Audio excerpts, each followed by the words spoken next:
Growing up, I almost never heard the words Huntington's disease. My parents were quite religious, and they had received comfort from the church that HD was something they didn't need to worry about. I didn't really understand anything about Huntington's when my dad told Megan and I that my mom was sick. I knew that my grandmother was sick, and I had some vague understanding that it was a genetic condition, but we had been told we weren't at risk, and so I never really thought about it. My first reaction was just to be really angry, that I had gotten this far in my life and nobody told us about this thing, and that my parents had clearly hid from it for my whole life up until then. Until Jeff's father told us that his mom had Huntington's, I had never even heard of it. I didn't know what it meant. I didn't know what it meant to Jeff. I didn't even know it was fatal. I was angry that Megan and I had been married for 6 months and nobody had bothered to tell us, by the way, you might not want to haul off and have kids because you might be at risk for this thing. So there was a lot of anger was the first thing for sure.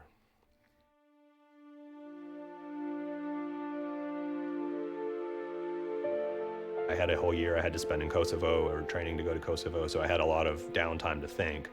I had no scientific background. I hadn't taken a science class since grade 9. I really started researching Huntington's because I just wanted straight answers.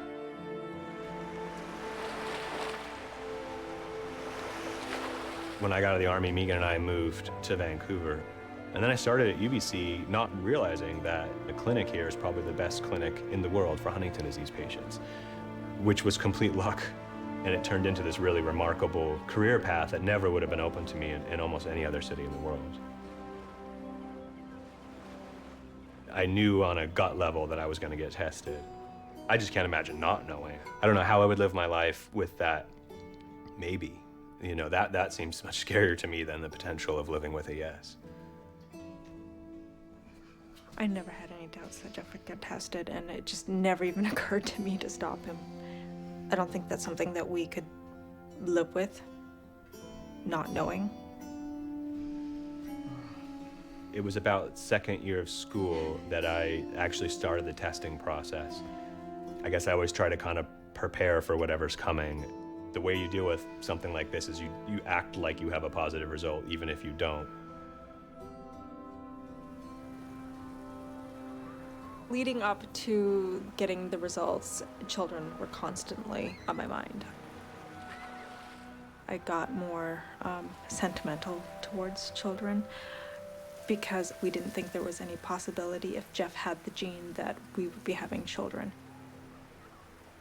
I felt a strong sense that the responsible thing to do was to not have a kid who was at risk. I remember seeing a child and just knowing that that was not going to be us if the result was positive. I just instantly felt sad.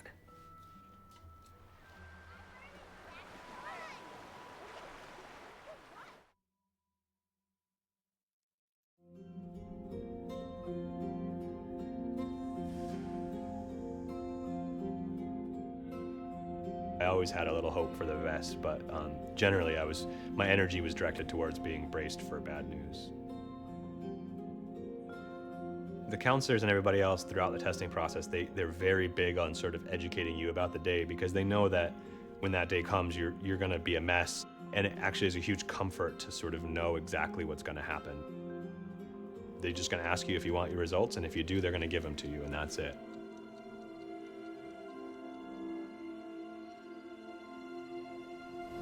When you walk in the room and you sit down and your heart's going a million miles an hour, I think your reaction is so intense, and yet the environment is so calm that it's one of these very surreal, time stands still kind of moments.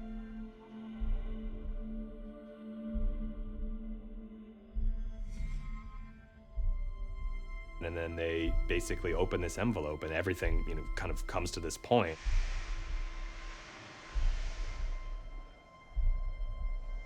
And they look at you and the doctor says, "I'm sorry, but you've inherited the mutation.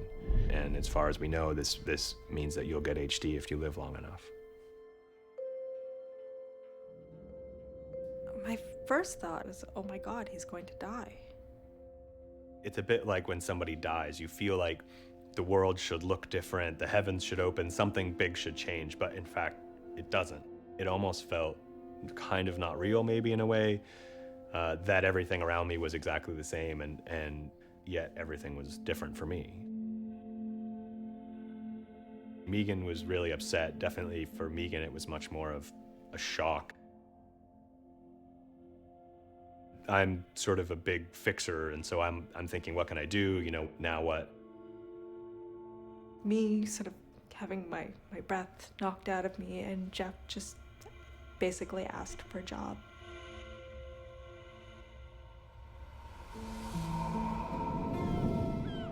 You start to think about sort of like your future together and what that means as a part of a couple, what that means as an individual, being a caregiver.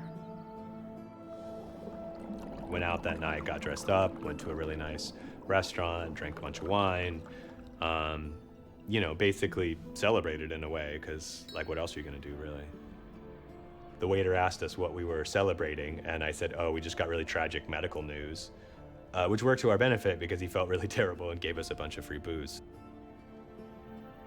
That day I was changed forever, and I didn't quite understand how I was changed. It became a real thing and not just a notional, Jeff might have Huntington's. It became something that you now had to live with. The thing about this news in particular is that you're never gonna not know your status again. You can never turn back the clock and go to maybe again. You're always, one way or the other, going to know for sure.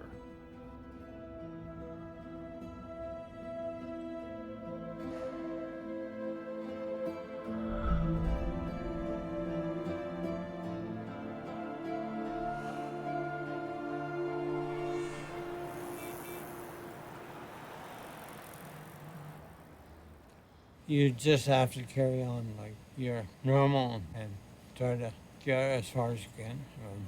I guess I ignore the fact that I'm sick. Maybe that's a good thing.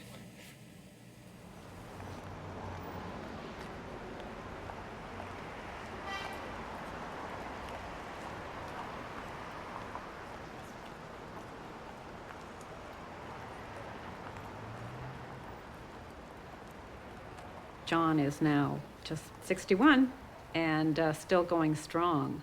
And although he has a lot of challenges, he is incredibly focused at work still. So things are just so much better than I ever anticipated that they would be.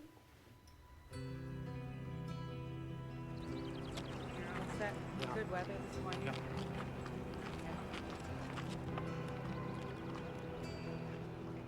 Every day you worry that you're gonna fall running, fall on your way to work, and injure yourself so badly that you won't be able to work.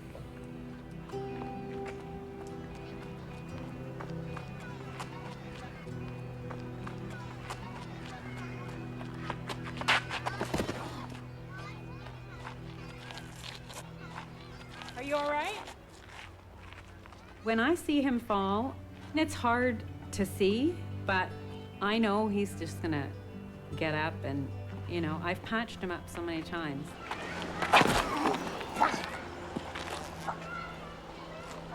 I know he's gonna get up and try to minimize it. So I figure if he's gonna minimize it, I'm not gonna try and make a big deal out of it. You okay? Here. You're bleeding. Here, this on your head. But he's still active. He's still determined to try and do that at whatever level he's able to do it. And I think that's pretty amazing.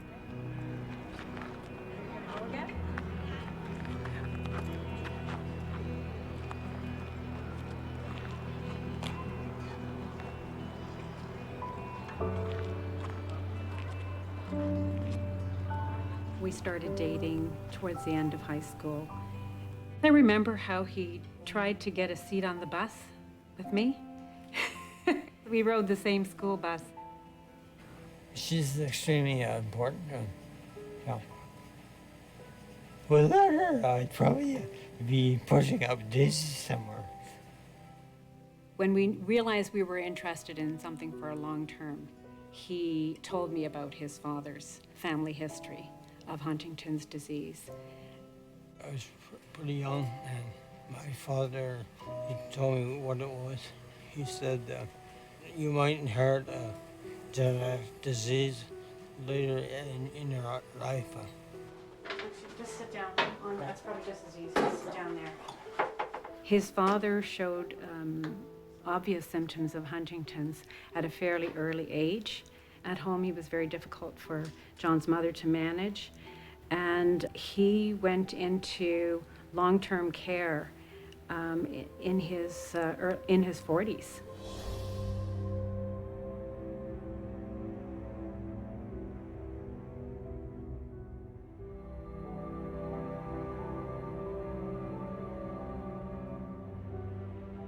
It was kind of very sad because he'd raised us well. He'd been a good father. So the affected me quite a lot. You'd be sitting in emergency for most of the day, and we haven't got time for emergency room visits. Not if you can patch me up. Not if I can patch you up, that's right. I'm the lousiest nurse, but I've learned a few things. I had not heard of Huntington's. Prior to that, I didn't know anything about it. John wanted me to be very sure that I was willing to take that kind of risk if we were going to stay together, because it would be something that we would have to think about if we were going to think about having children. We were young, and things happen all the time. So we were willing to take that risk. But I was well informed.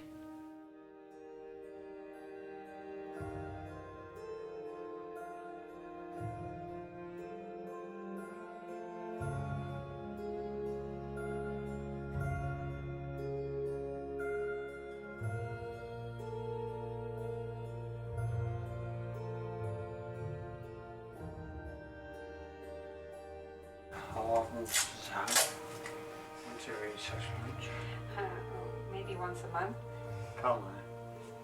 Once a month, we're patching you up. There. Good to go. Yeah, okay. Thanks. Can I just have a shot? Yeah, Being a scientist, you always want to know what the answer is.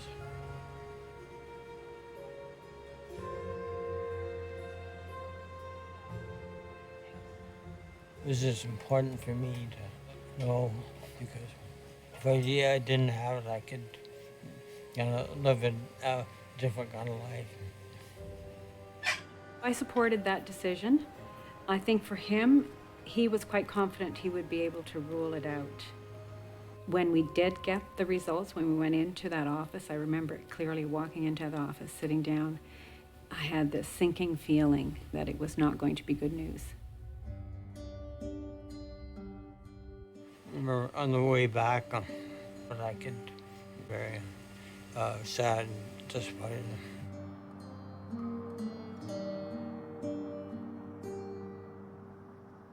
It was the worst day of my life because I was kind of expecting the opposite result. I could tell that he had a lot of difficulty accepting this. We had insurance, but when I got the test results, they wouldn't cover us anymore. I felt that it didn't seem fair, but what can you do?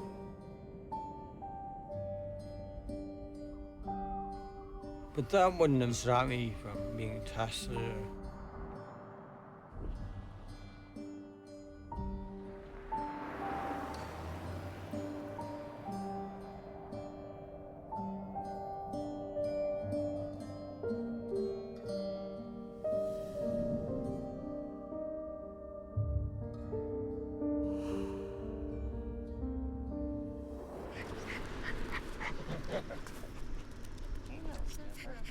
Still on the home, so who knows? Maybe we'll be back.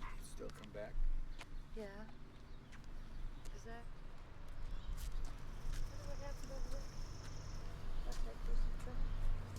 I was becoming curious because I was suspecting my mother.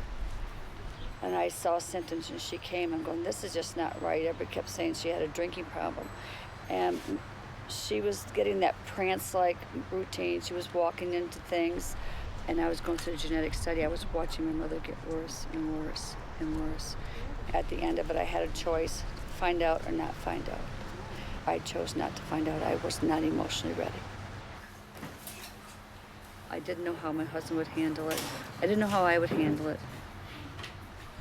I wanted her to be tested, 2 reasons. One, she's always been a fighter. She's had several stages of cancer. I knew her character. I know that taking it and dealing with whatever the outcome would best serve her needs for moving forward. I said, no, I don't want to know, which I think my husband was disappointed in. As he said, you know, knowledge is your best friend, but I was not emotionally equipped to know at that time.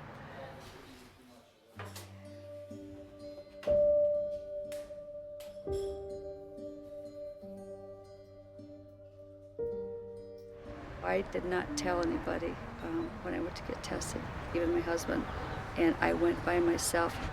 I chose to do it on my own, and then I'll tell my husband when it's time. Harold had it. Uncle George, Uncle Frank, Charles had it, and that's Grandpa. David had it. My grandfather was one of 10, and 5 siblings from that family did pass from Huntington's. My mother was one of 7 children. 4 of them had Huntington's. 50% of the kids have had it or more have had Huntington's.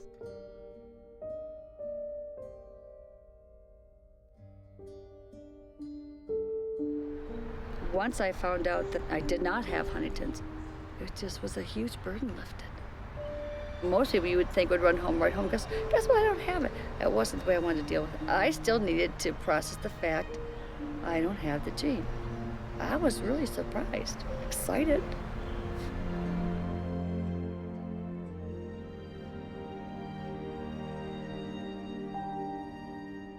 I did not tell anybody.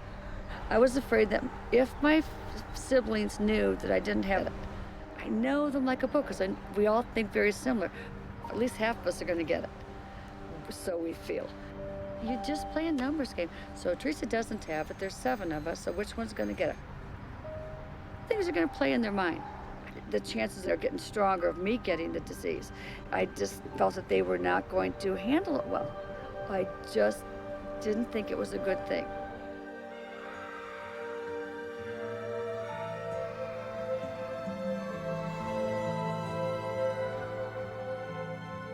That's very scary for me, because so far in 4 or 5 generations, the firstborn has always got it.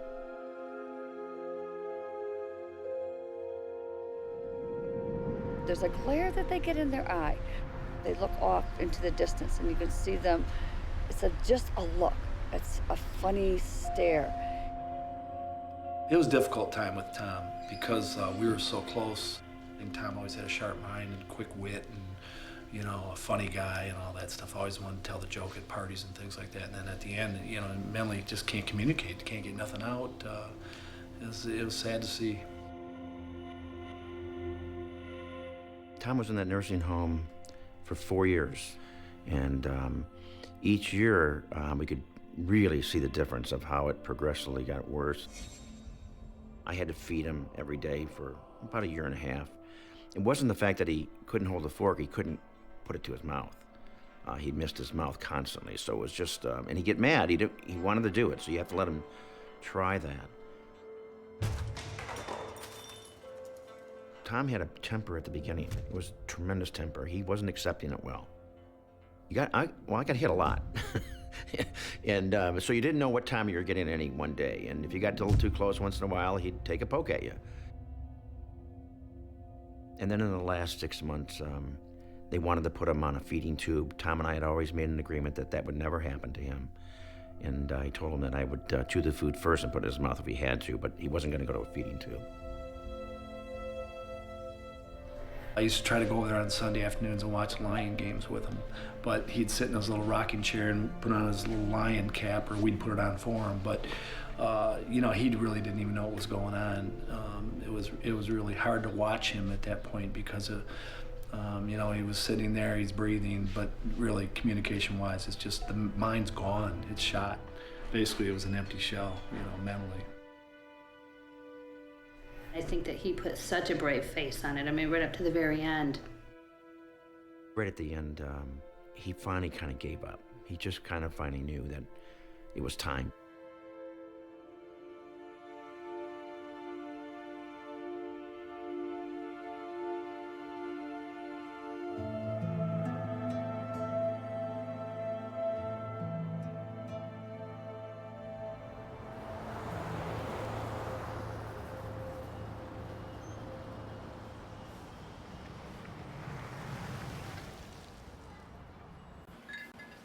People like Jeff have two choices. They could choose to keep it out of their lives, stay away from it, or they can say, as Jeff did, with great courage and dignity, what can I do now?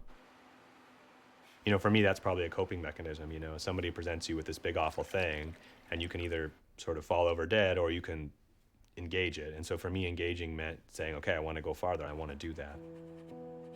He's living with it. His family's involved with it. Now his work is involved with it. Where was there some respite for Jeff? And I was worried that this would be too much for him to bear.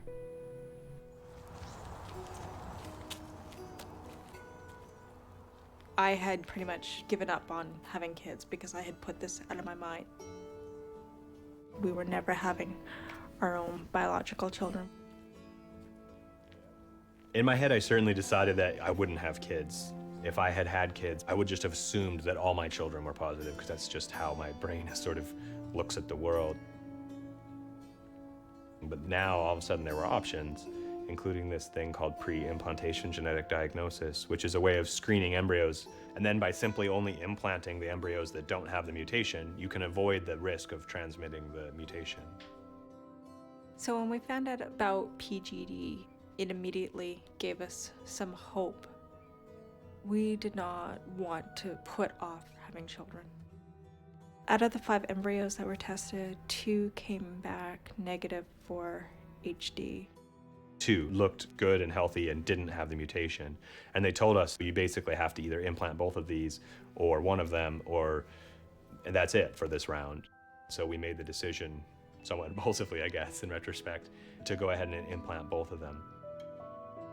Both babies took. Both babies took. And I had a twin pregnancy that was a high-risk pregnancy and not a lot of fun.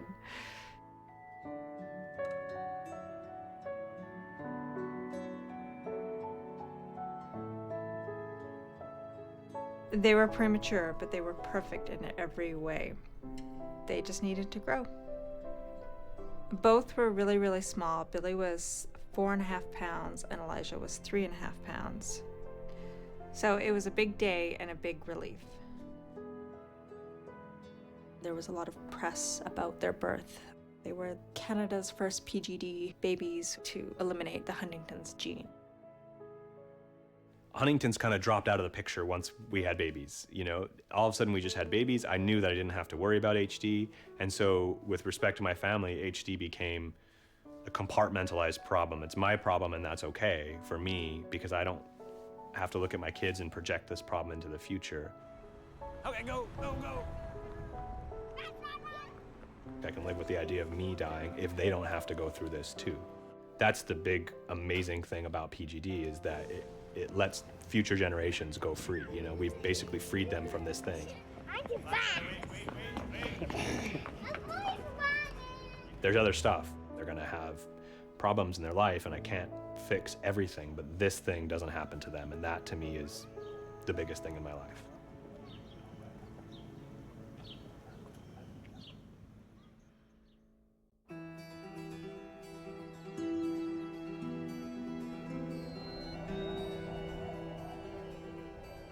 Knowing the result, I think it helped give us time to plan. How do you guys feel? Are you up for it? We did lots of whitewater canoeing. We've canoed in the Northwest Territories. We've hiked in the Rocky Mountains. We love wild spaces that Canada has to offer and took advantage of them. You value the time that you have when you're reasonably healthy, and do things so that you can look back and say, oh, I did do the things that I wanted to do in the time that I had, when I was able to do them.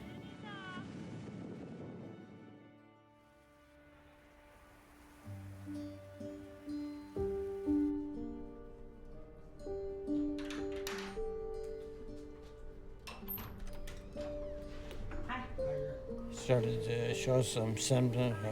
I used to kind of get angry and depressed as well.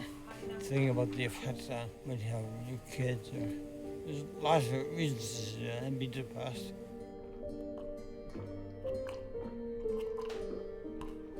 He would just explode over some insignificant thing, just be difficult, which he'd never really done before. Has been pretty calm and, relaxed about things. And that just escalated over time.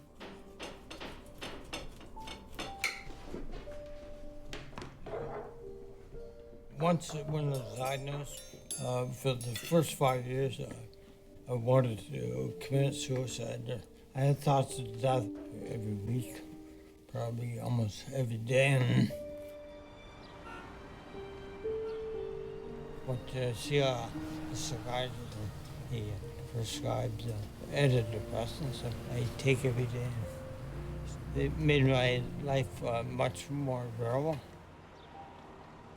I can go to work for the day and not get depressed and go home at night and not be angry. I'm stimulating once every 10 seconds, so I'll stop that. He always says he needs to get his vitamin D, so he sits outside of the hospital to have his lunch. And I think on more than one occasion, he's been taken indoors by security. And I jokingly say that I think people think that he's a homeless person out there. And he tells them, well, I work here, and they just kind of look at him, and they have to check out whether he really is someone that works in the hospital. This is another one of our sort of standing jokes about his appearance. You can't change it, so you might as well accept it and make light of it if you can.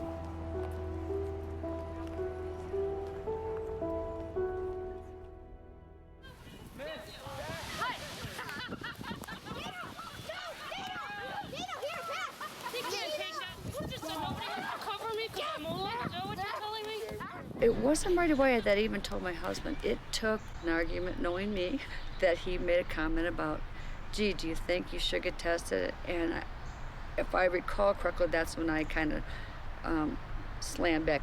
I've been tested and I don't have it. So that would be the normal way I would handle things.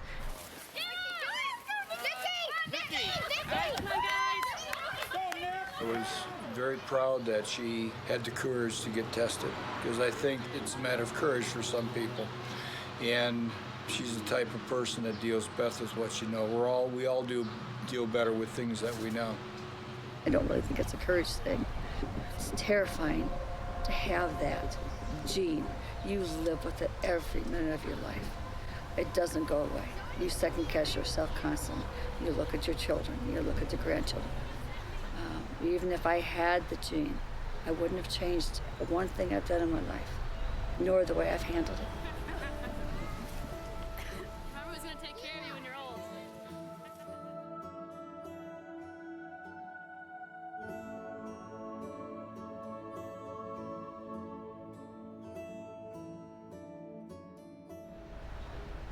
I felt she needed to have that because it worried her. But I hadn't told her before the wedding because, again, I was afraid it was going to get out to my sisters and brothers.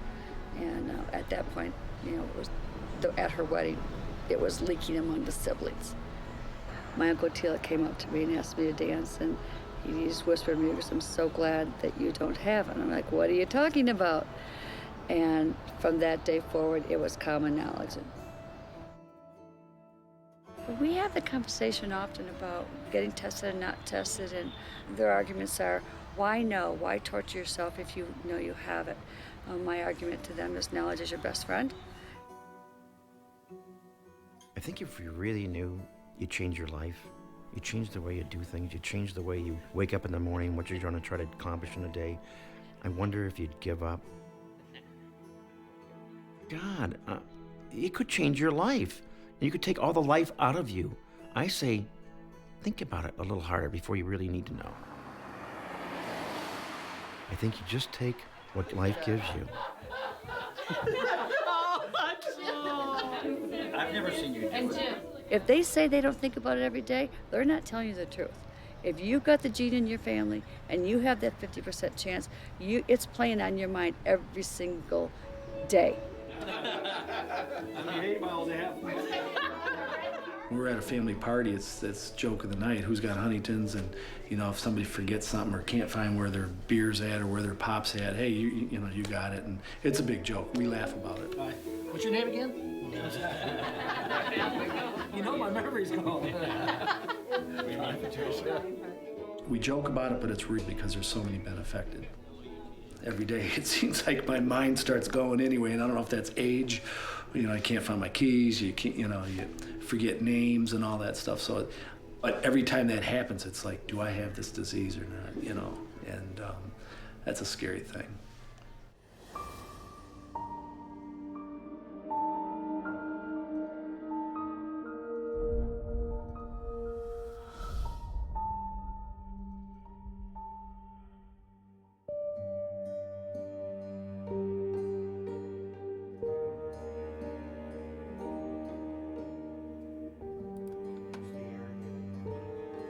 You look at Jeff, who he is today, and you're just like, that's never gonna happen.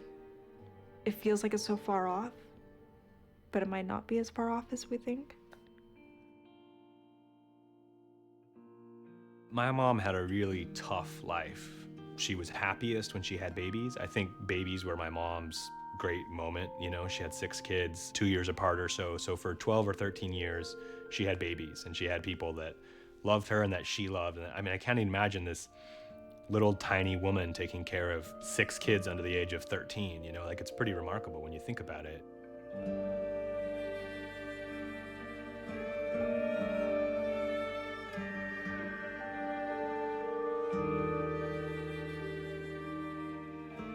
Right at the end of her life, she had a horrible kind of crash. It made everything just go to hell overnight, almost literally.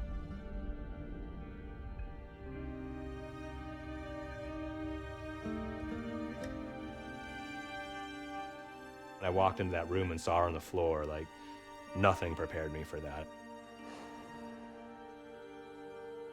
In Washington State, they have this law. You're not allowed to restrain people in nursing homes to beds. But when somebody has massive involuntary movements, to the point where they're tearing at their skin accidentally with their fingernails because their fingers are writhing across their chest, and they're literally like ripping their skin. What would really be the nice thing to do would be to restrain them to the bed and keep them from hurting themselves, but they actually aren't allowed to do it. And in this case, the only thing they could do to give her any comfort was they had, mats on the floor in the corner of the nursing home room. She can't speak, she can't do anything, and so she's basically lying in this room on the floor in a corner of the room, just writhing, For the first time in my life, my mom doesn't know who I am and doesn't respond to my presence at all. It was the moment at which your parent is no longer a parent. All that's there is sickness. At that point, I think you turn off your emotional side. You have to. And what you end up doing is just going into, to the mode of caretaker. To see her was to see possibly what my husband is going to look like. Every time I saw her like that, it made me fear for Jeff. The nursing home said, well, your mom has a do not resuscitate order. No feeding tube, no, I think aggressive antibiotic, nothing. Basically, if something's gonna kill me, let it kill me.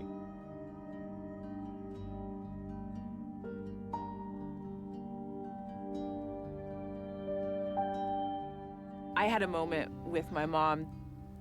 Everyone will have their moment, I was laying with her on the mats, and I just kept telling her, Mom, it's gonna be okay. We're gonna make sure you're okay. But But I remember she looked at me, and I think she was just telling me, I'm okay, let me go.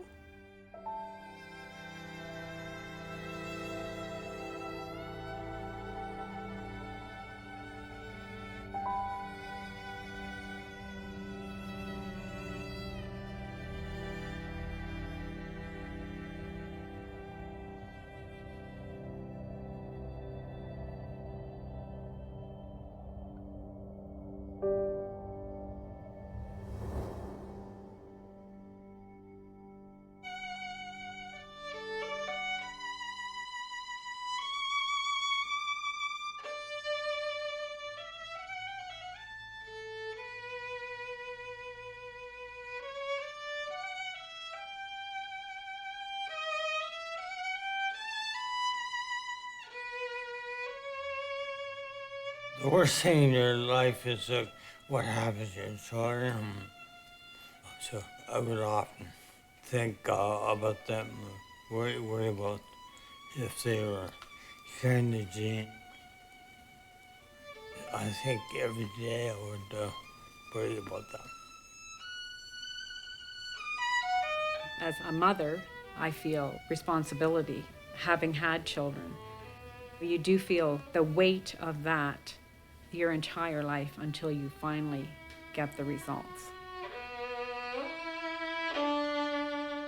I didn't see a reason to be tested because I didn't see how it would change my life. Eventually I decided that I wanted to get the test because I decided I wanted to have children. If I tested positive, it would influence how I did that, and I would probably do in vitro fertilization and ensure that I didn't pass the gene on. If I didn't have the gene, then I could just go ahead and make babies the way everybody else does. Jessica was 32 before she was tested. So for 32 years, it's hanging over your head. I think I prepared myself for the possibility of testing positive, and then if it went the other way, then I was going to be jubilant, and I was. Yeah, it was pretty amazing finding out I didn't have the gene. I just broke down. I think John fell. It was just one of those moments that it was like so wonderful and such an amazing relief. Cheers. Cheers. Yay. To Jessica's success. Jessica. Yeah. Hooray. Good job, Jess. Hooray. You did good. Good. Hooray. I didn't do anything. The genes just worked in my favor, I guess. Yeah, it was a pretty amazing day, and we really celebrated. This is a 50% risk. You're lucky in one. Would you know the other? Would you think would be positive? Yeah.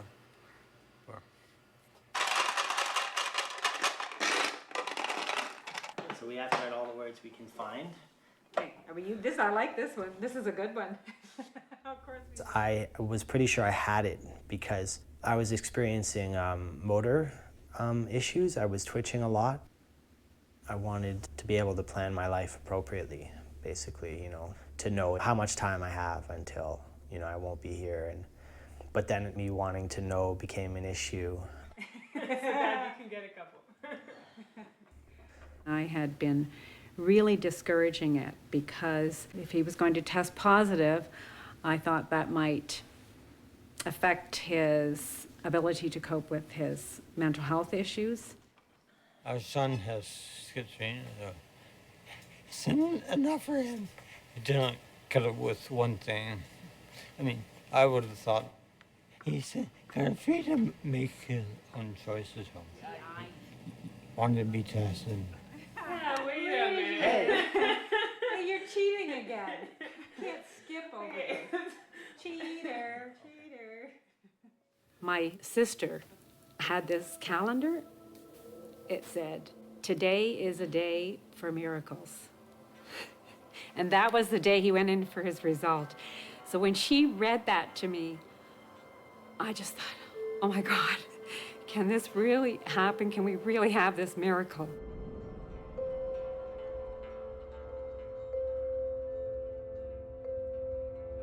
When I went to get the results, I was fairly calm. I wasn't really sure what to expect.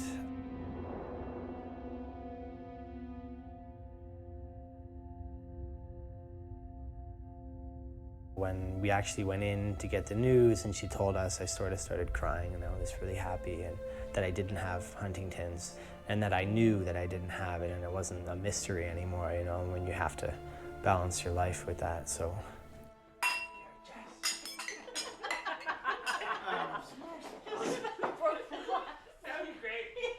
I broke down when I got the results because I was so concerned about what it would mean if we didn't get the result we were hoping for. It's probably the best news I've had in my life. I said, yes, today was a day for miracles. Both of our children ended up testing negative.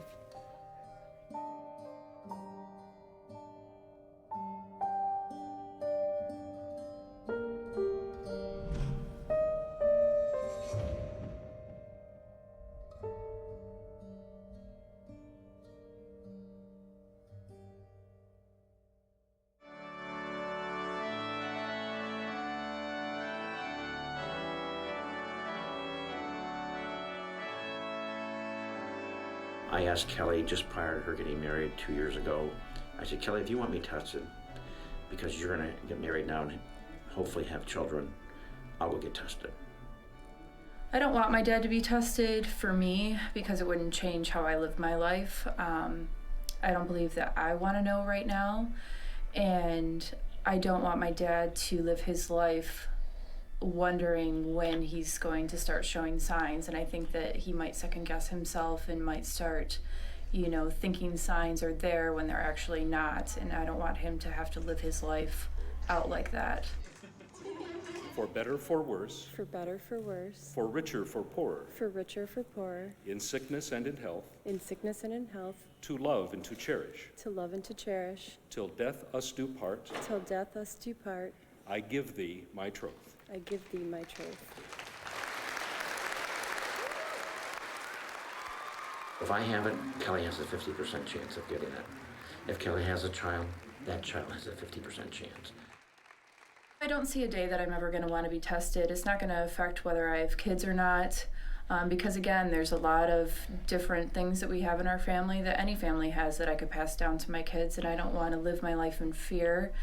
And I don't want to live my life any differently knowing I have the gene or not. One of the things that I asked Kelly when she was getting married, I says, do not let this disease ever stop you from going forward in life and having children. I want you to have a family.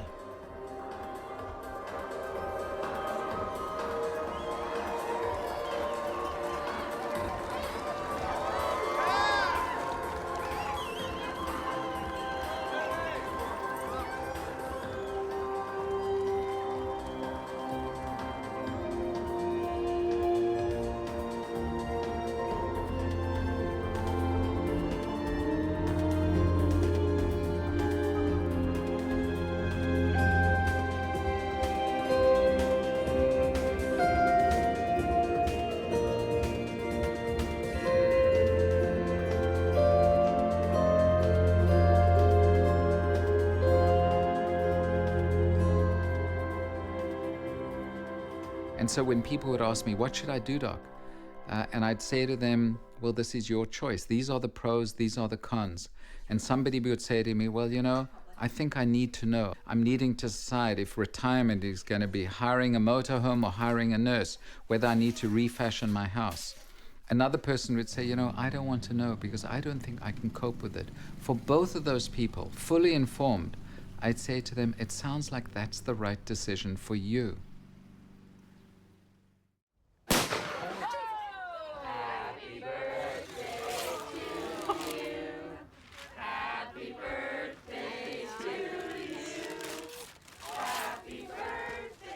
As time goes by, I think I've really incorporated the idea that these kids don't have HD now.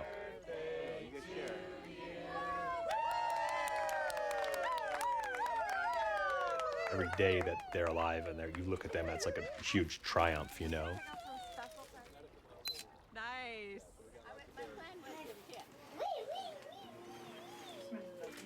Their birthday now is like a birthday just like any other birthday. It's a day for the family to get together.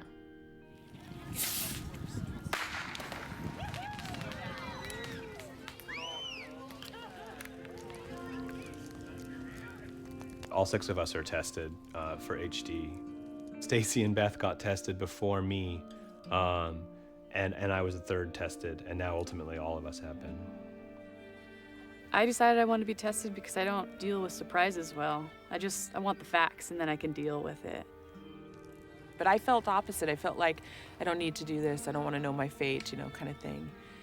When my sister Beth got tested, then I remember at that point feeling like I just need to do this. If I know, then I'll be able to plan better. I'm a planner. I'm the oldest, so I'm always the one making sure things are in order. What's interesting about it is that I had decided that I knew already. For some reason, I thought I knew I was negative. But I had totally convinced myself that I had this disease. And when they told me I was negative, it was almost like, well, I knew that. I don't remember much more than that you do not have the disease. And I just remember it being a complete and total shock. I thought I heard them wrong. They later told me that they had never met somebody who had so thoroughly convinced themselves that they had the disease as I had. Yay! Deep down, we all wanted to believe that we were going to be 6 for 6, negative.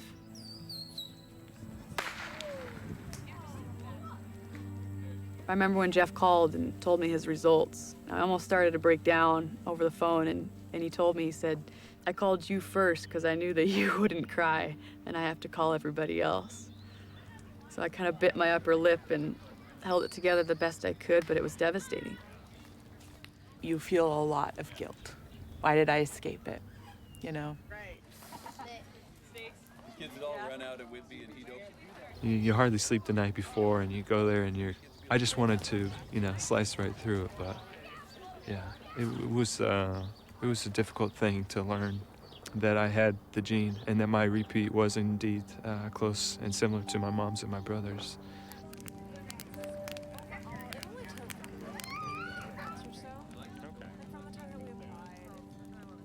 You can prepare yourself all you want, but you're just still never fully ready to hear that. I think there's a certain piece of you that's still gonna be hopeful for the best, no matter how much you try and prepare yourself for the worst.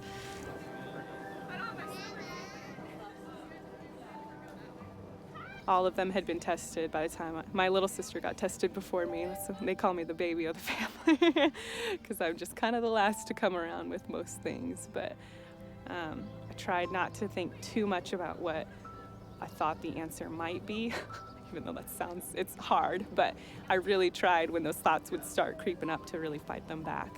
And then it just kind of took me off guard because I wasn't even, I guess it's good. He just ripped the Band-Aid off and I wasn't prepared for it. So you're kind of in shock for a second, and then the reality of what you were just told hits you. And my biggest problem with it, and I knew it was going to be hard for me, is the guilt you feel about your whole family, just having to experience that again, and it's hard for the individual, but it affects every single person in your family.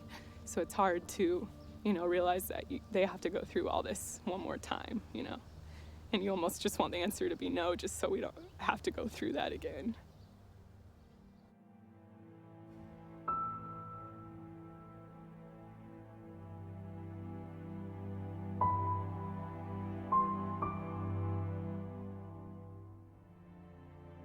You just say, oh God, why again here?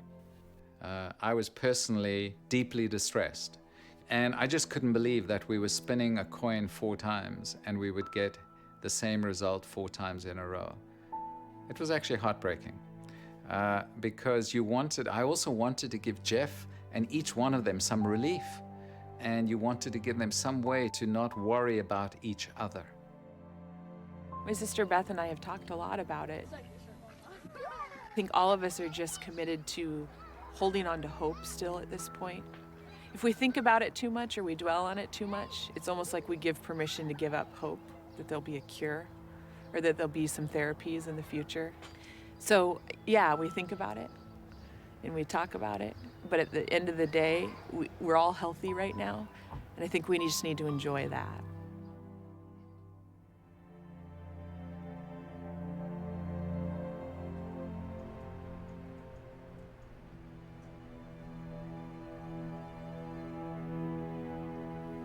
I find work kind of very stimulating. Every week I probably read over 100 science papers. What's even more important, I just trying to make a small contribution, even when you're sick.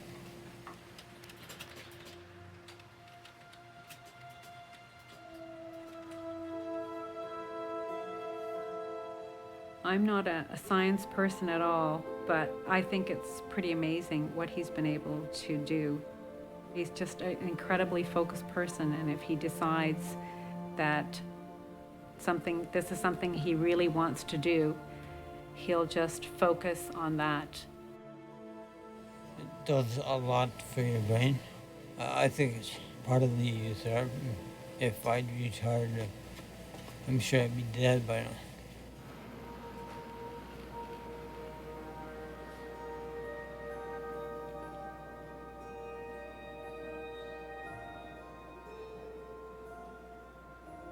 Figuring out how brains work well enough to stop them from dying in degenerative disease is the most complicated thing we've ever done. You know, landing on the moon is easy compared to figuring out the human brain.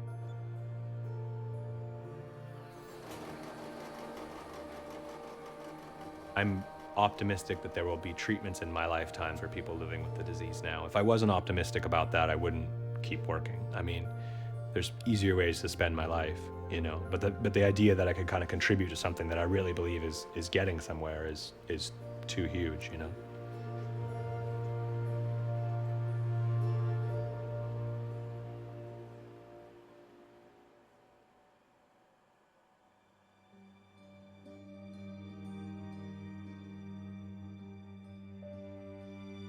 I'm certainly proud of Jeff. I'm proud of the way that he works. I am proud of how we don't treat it like it's going to ruin our lives. Right now, we just need to keep working on what we're working on and raising our family and providing the best life that we can. I guess I ignore the fact that I'm sick. Maybe that's a good thing. You just have to carry on like you're normal and try to get as far as you can. I gotta try to organize my life in a way that if I do get sick and do die, that things are okay for my family. I would still like a pill, you know, I wanna watch my kids graduate, I wanna see my kids get married, but hopefully I can still contribute in some small way to what I think is a really impressively exciting effort to curing the disease. Everything that can be done is being tried. So either there'll be a cure for me and I'll be the luckiest guy ever, but if there's not, it's not because we didn't try.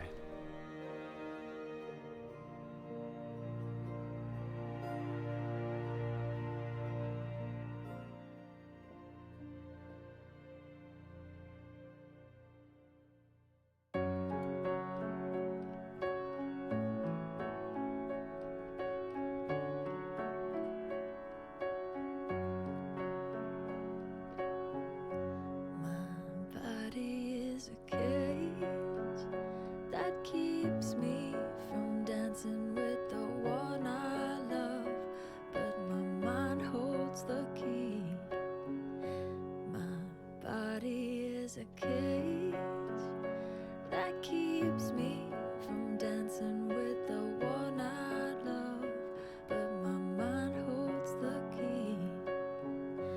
I'm standing on a stage of fear and self-doubt. It's a hollow place